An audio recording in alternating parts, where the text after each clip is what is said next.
ايه ده؟ ايه ده بجد؟ زبدة؟ ده انا باكل سمنة بلدي. الفسيخ غالي عليكي؟ تعالي نعمل برميل فسيخ.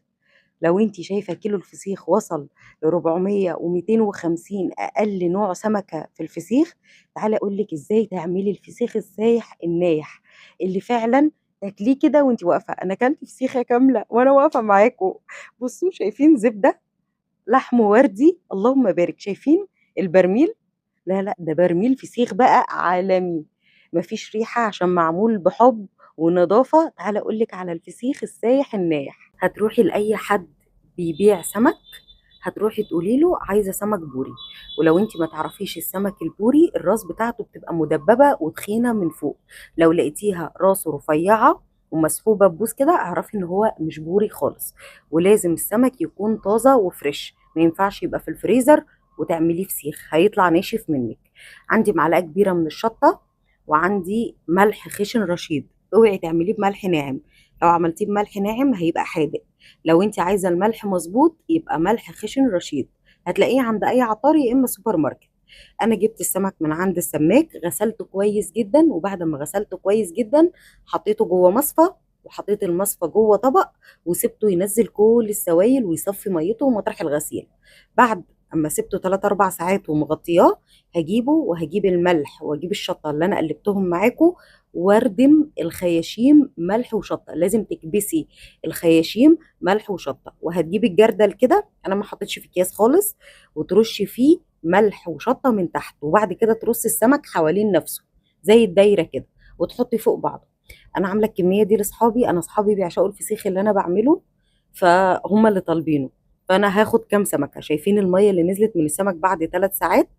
فلازم تسيبيه يصفي 3 ساعات قبل التمليح. زي ما انتم شايفين انا رصيته كده.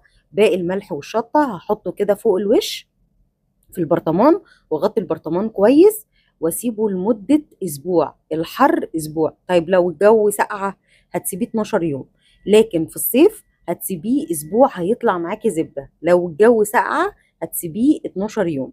زي ما انتم شايفين الفسيخه دي وزنها نص كيلو، انا جايبه كيلو سمكتين.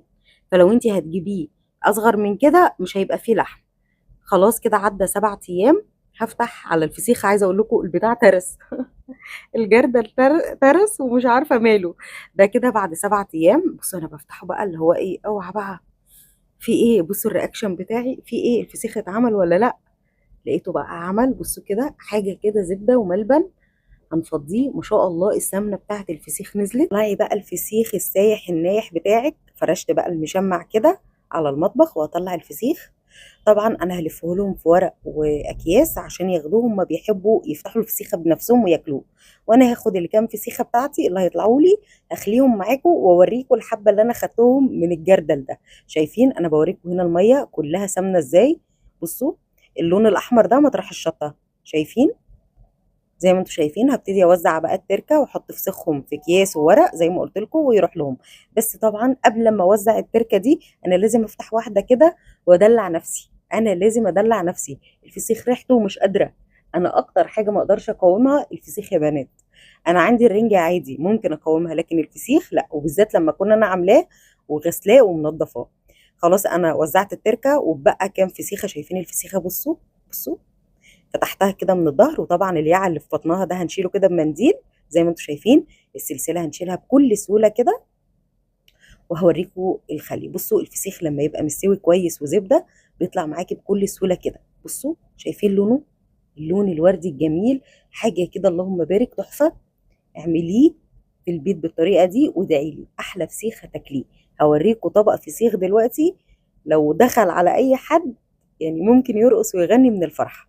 شايفين انا هنا بخلي الاربع سمكات بتوعي، عشان انا كمان في واحده